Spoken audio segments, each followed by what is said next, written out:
Es una bendición la que podemos tener nosotros de poder contar con el Señor y su presencia en nuestras vidas, que esté guiando todo nuestro ser. Y esto, hermanos, es importante para nosotros. Vamos en una sección de lectura, de aprendizaje, donde vamos encontrándonos con ciertos aspectos importantes de la interacción de Jesús en la casa. Hoy tenemos el 11º lugar donde Jesús está en una casa, y este 11º lugar lo tenemos en un pueblecito pequeño, en una aldeíta, en un caserío donde es muy pequeño. Yo quiero pedirles que ustedes puedan tener lápiz, puedan tener su Biblia a la mano, puedan tener también un papel para ir tomando apuntes. Esta es la 11ª de 12. 11, este es el número de 11 de una serie de 12. Hoy vamos a iniciar viendo 2 escenas, y de las cuales vamos a tomar y tener 3 lecciones. 2 escenas en momentos diferentes, pero que nos van a servir para entender lo que está sucediendo en esta historia. La historia que vamos a ver es cuando Jesús va hacia el camino a Emaús. Van 2 discípulos caminando. Van 2 de esos discípulos ahí encaminándose para este lugar. 11 kilómetros aproximadamente de Jerusalén se encontraba Emaús. Y en el camino a estos 2 discípulos del Señor se les aparece un forastero y empiezan a platicar y le dicen y le hacen una pregunta: ¿eres acaso tú el único forastero aquí sobre la tierra que no sabe qué ha pasado? Y ellos venían indignados, con pesar en su corazón por todas las situaciones que habían visto, habían vivido, todas aquellas cosas que habían visto de injusticias, todas aquellas maldades que se habían visto, todo lo que vimos la semana pasada. Pero ahora, mis amados hermanos, Jesús murió, resucitó y se encuentra con sus discípulos. La historia es fascinante porque hay varios elementos importantes a los cuales ver. En primer lugar, vamos a ver la primera escena. La primera escena tiene que ver con que van en el camino y le hacen una invitación a este forastero. Invitan al forastero a ir y visitar una casa. Ahora miren, mis amados hermanos, estos discípulos venían hablando con Jesús, no sabían que era Jesús, no lo habían identificado. Venían caminando, venían hacia esta casa allá en esa población de Emaús. Pero hay algo muy interesante que la Escritura registra, y es de que el Señor les empieza a hablar y les dice: ¿ustedes acaso son ignorantes de las Escrituras? La respuesta era no. Ellos sí conocían de las Escrituras, ellos sí sabían de las Escrituras. Jesús les había hablado, les había contado, les había dicho acerca de todas las profecías y todo aquello que le iba a suceder. Y entonces Jesús les dice: ustedes han oído, saben lo que dicen las Escrituras acerca del Mesías, cómo debía de padecer, pero cómo también iba a pasar con él, que iba a resucitar. Así que, mis amados hermanos, se prende en el corazón de estos 2 discípulos una llama. Y yo les quisiera hacer una pregunta en esta noche. ¿Ustedes invitarían a un desconocido a pasar la noche en su casa? Ni por más bonito que nos hable, ni por más buena historia que nos cuente, no le dejaríamos pasar en nuestra propia casa. Bueno, hay muchas cosas que a esto se debe, violencia y bueno, y tantas otras cosas más. Pero fíjense ustedes que hay algunos detalles en esta primera escena que yo quiero poner delante de ustedes. Yo quiero que ustedes tengan su Biblia a la mano para poder ir viendo algunos de estos detalles. En primer lugar, hubo un ardor en el corazón de estos discípulos. Ellos en el verso número 32 de Lucas 24, ahí lo registran y dicen, nosotros sentíamos ese ardor en nuestro corazón acerca de que algo era conocido, acerca de que algo era lo que nos aseguraba, nos daba una idea de que era el Señor. Ese ardor en el corazón, mis amados hermanos, es lo que nos hace identificar la verdad de la mentira, lo que nos hace también dar pautas para poder saber de lo correcto, de lo incorrecto. Pero también otro aspecto muy interesante es que ellos querían seguir escuchando toda la disertación que el Señor les venía hablando. Más o menos, en una caminata de unas 3 horas, 4 horas aproximadamente, 10 kilómetros, el maratonista lo puede hacer en el tiempo récord en 40 minutos. Una caminata entre subidas y bajadas puede llevarse en unas 2, 3 horas. Así que mientras van platicando en el camino, en estas 2, 3 horas, imagínense, mis amados hermanos, qué hermoso ha haber sido escuchar que les contaran desde el Moisés hasta estos profetas. Jesús hablando, Jesús enseñando, dándoles una explicación. Verso 27 es lo que está sucediendo en Lucas 24. Les dan una explicación. Y este continuar de escuchar la palabra, mis amados hermanos, debe ser otra característica bien interesante. Debe ser una característica que debamos tener ustedes y yo. El escuchar la palabra, el deseo de seguir escuchando la palabra, seguir escuchando la explicación de la palabra, seguir escuchando qué es lo que se dice de la palabra del Señor. Así que en primer lugar ellos tenían un ardor en el corazón. Luego también querían continuar escuchando la explicación. Y número 3, hay algo bien importante, que ellos querían recobrar la esperanza. Verso 25, verso 26 y verso 29. Ellos venían hablando acerca de Jesús, lo que le había pasado, lo que le había sucedido. Ellos estaban con tristeza, estaban con congoja, pero querían escuchar y saber que alguien les dijera que su Señor sí había hecho todo lo que se había prometido acerca de él. Así que están estos hombres con ese deseo, con esa necesidad. Mis amados hermanos, ¿cuántos de nosotros tenemos necesidad de escuchar algo? Necesitamos escuchar una palabra del Señor en un momento preciso. Necesitamos escuchar aquella palabra de ánimo, aquella palabra de aliento, aquella palabra de fuerza, aquella palabra de esperanza, aquella palabra que produzca fe. Muchas veces deseamos que alguien pueda decirnos esa palabra. Y eso era lo que sucedió con estos discípulos. Estaban con ese deseo de que se les dijera y se les confirmara de que sí, el Señor había hecho lo que había prometido. Había hecho lo que había dicho que iba a hacer. Así que recobraron la esperanza. Verso 25, verso 26, verso 29 nos dice que cuando empezó el Señor a hablar, ellos empezaron a reconocer y a tener ese sentir de saber de que era el Señor.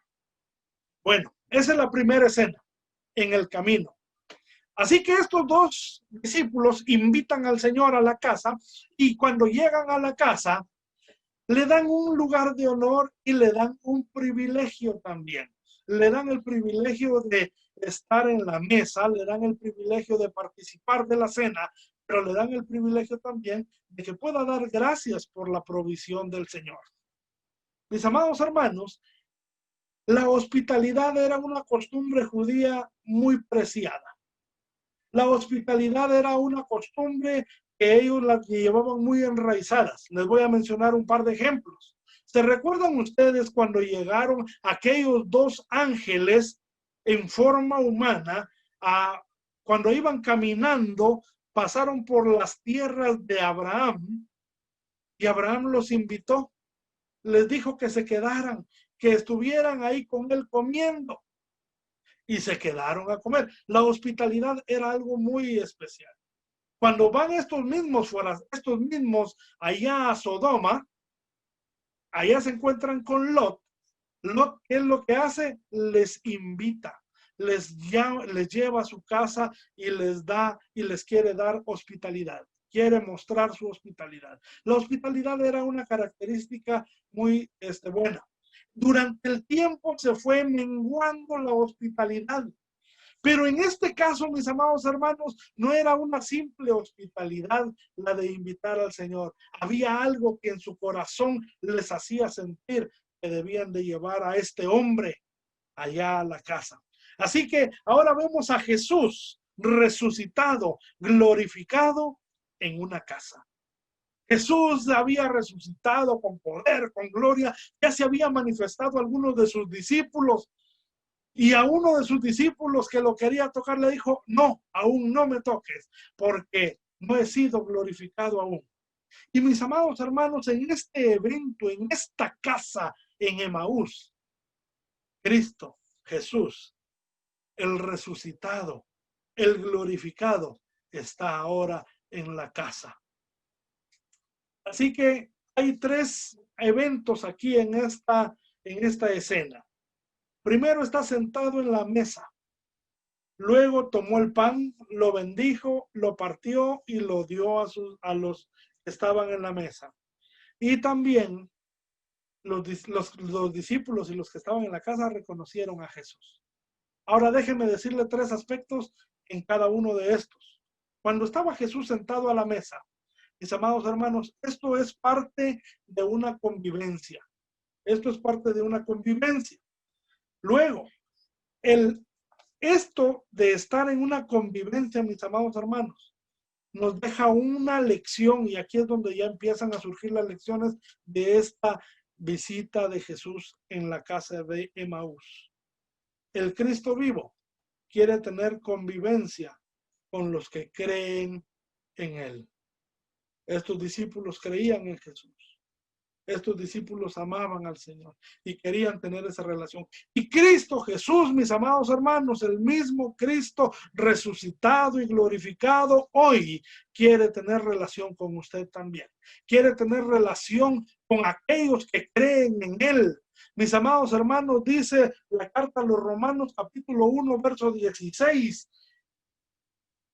Porque no me avergüenzo del Evangelio, porque es poder de Dios para salvación a todo aquel que cree, al judío primeramente y también al griego.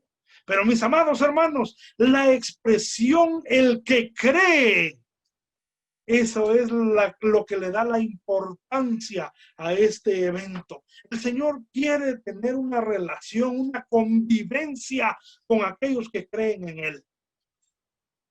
Mis amados hermanos, cuánta gente conoce del Señor, pero no quiere tener una convivencia con el Señor. Quieren los favores, las bendiciones, la protección y la provisión del Señor sin tener una convivencia con Él. En segundo lugar, mis amados hermanos, el Cristo vivo quiere tener convivencia con los que creen a su palabra. Aquellos que mantienen una oración ferviente delante de Él, una oración constante. Por medio de la palabra nosotros sabemos, conocemos y el Señor nos habla. Por medio de la oración también podemos nosotros comunicarnos con el Señor y poder tener nuestra confianza puesta en Él. El Cristo vivo quiere tener una convivencia con nosotros a través de su palabra y de la oración. Mis amados hermanos, la segunda lección o el segundo principio, estando Jesús en la mesa allá en Emaús, dentro de la casa, dice la escritura que tomó el pan, lo bendijo, lo partió y se los dio a sus discípulos. Hace 2 semanas hablábamos acerca de esto.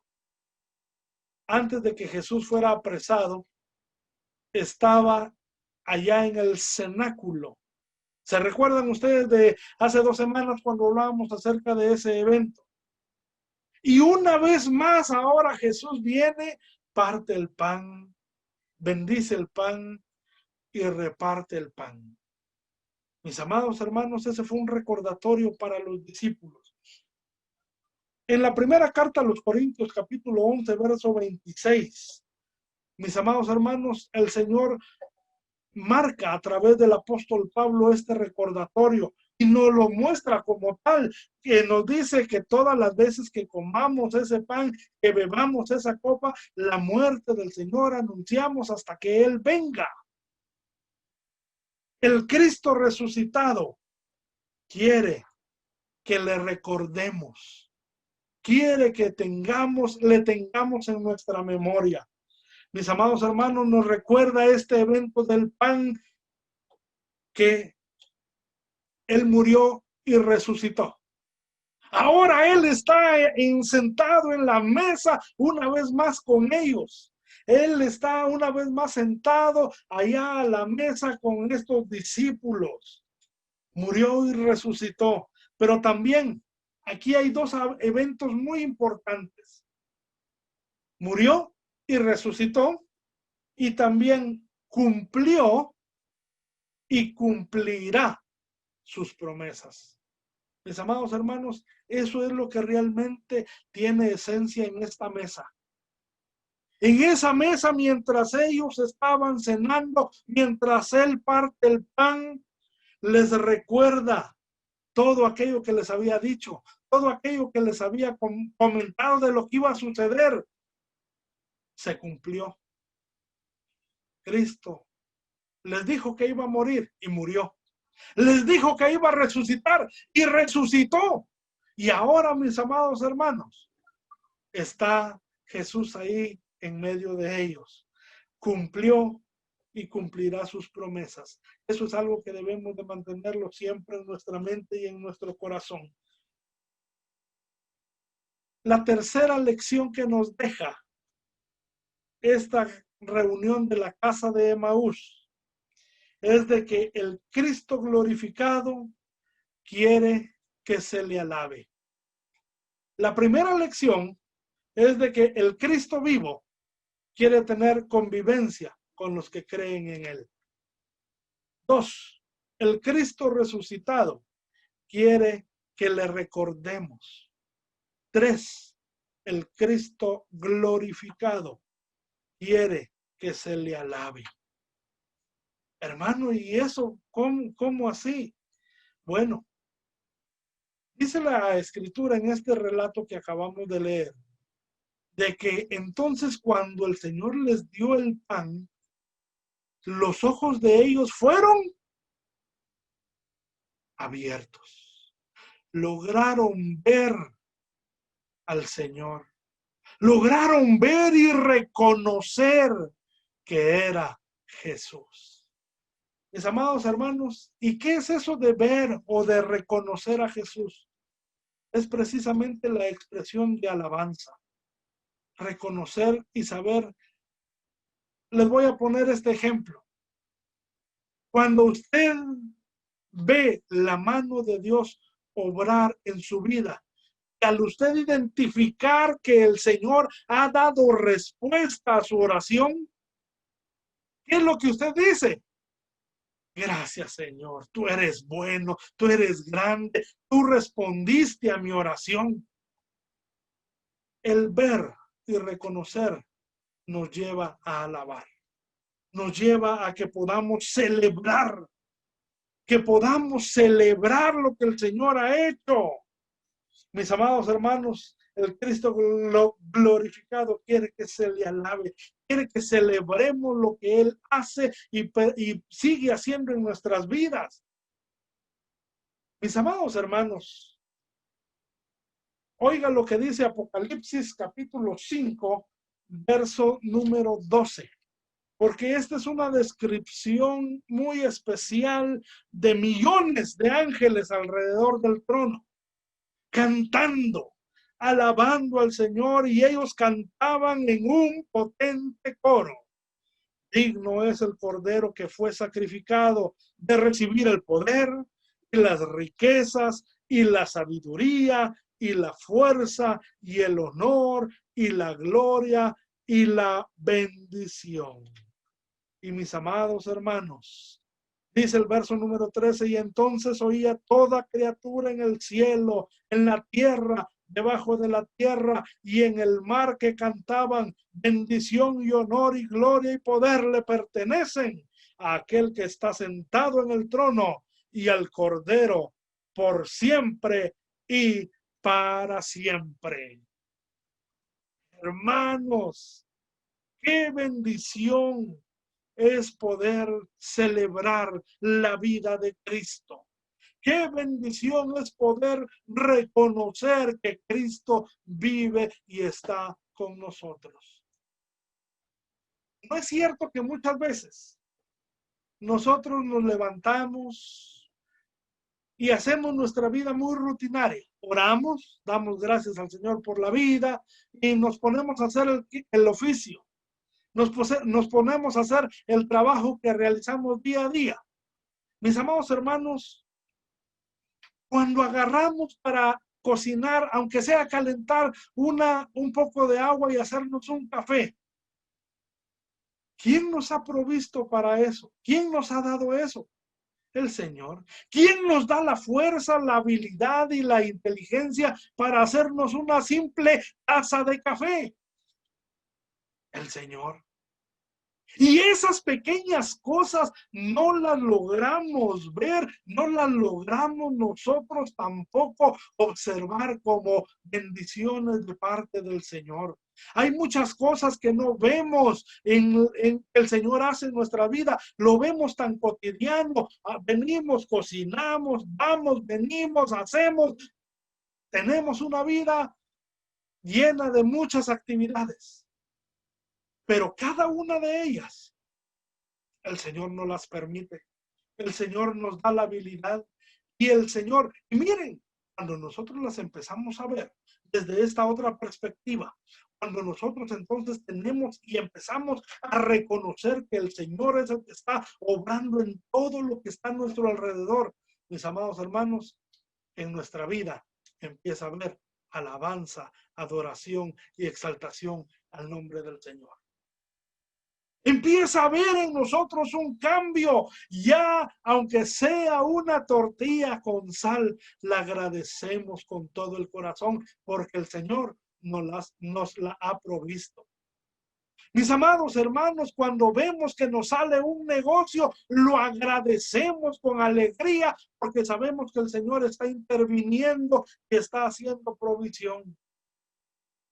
A veces ya no logramos ver y nos encontramos como estos discípulos, rodeados del Señor, rodeados de lo que el Señor es y su presencia, y no lo logramos ver. A veces solo vemos la bendición del Señor cuando estamos en aflicción y cuando estamos bien en situación difícil, angustia, dolor, escasez. Y cuando hay provisión, cuando hay salud, cuando hay bonanza, entonces, sí, el Señor obró. Gracias, Señor, solo por eso que obró. Pero ¿qué del día a día? ¿Qué de todo lo que nos rodea?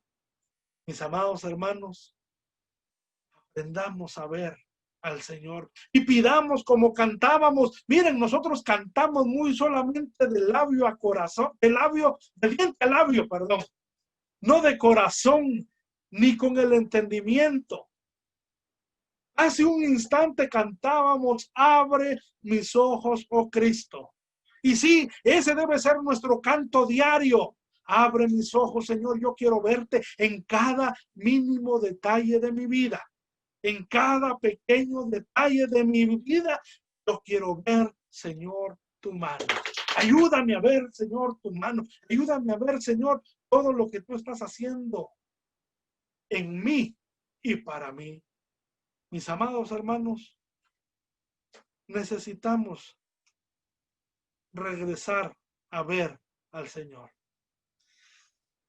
Qué gran bendición la que tuvieron estos discípulos de tener en su casa al Cristo resucitado y glorificado, al Cristo vivo. Usted y yo también tenemos la bendición grande de no solo tenerlo en la casa, sino tenerlo también en nuestro corazón, en nuestra vida. Necesitamos tener al Señor, al Cristo vivo en nuestro entorno y pedirle que cada día abra nuestros ojos y que podamos ver. Cuando nosotros entonces abramos nuestros ojos al Señor, nuestra vida estará llena de alabanza, llena de gratitud.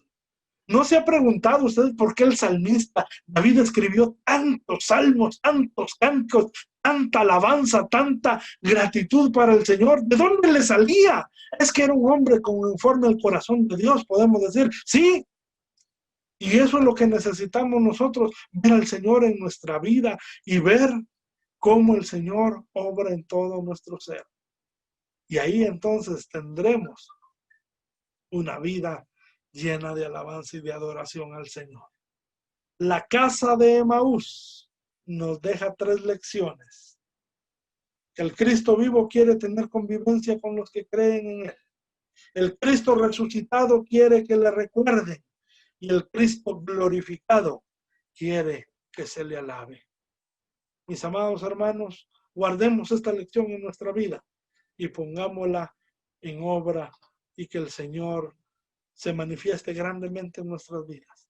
Tendremos más motivos para alabar y glorificar el nombre del Señor.